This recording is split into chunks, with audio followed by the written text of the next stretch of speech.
Hello everyone, today we are going to see another spotter which is reverse labial bow with crozat clasp.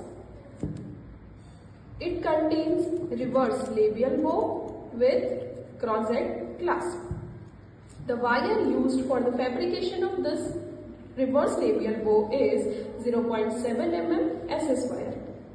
In reverse labial bow, the U-loop are placed distal to the canine and the free end of the U-loop are adapted occlusally between the lateral incisor and the canine.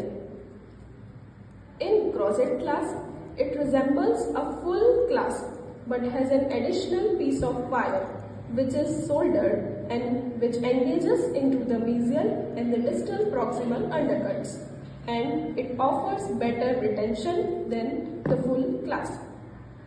Indications in case of minor overjet reduction. Second, anterior space closure. Third, as a retaining device at the end of fixed orthodontic treatment. Advantages are, it can be used to retain anterior teeth after the treatment is completed. Second, it controls the canine and prevent the buccal drift of canine during the retraction of anteriors. Disadvantages are, it is very rigid and the stability ratio is poor. How to activate? Activation of this labial bow is done in two steps. First, the U-loop is opened.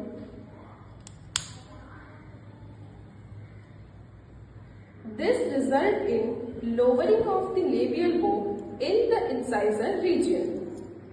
Second, a compensatory band is given at the base of the U-loop to maintain a proper level of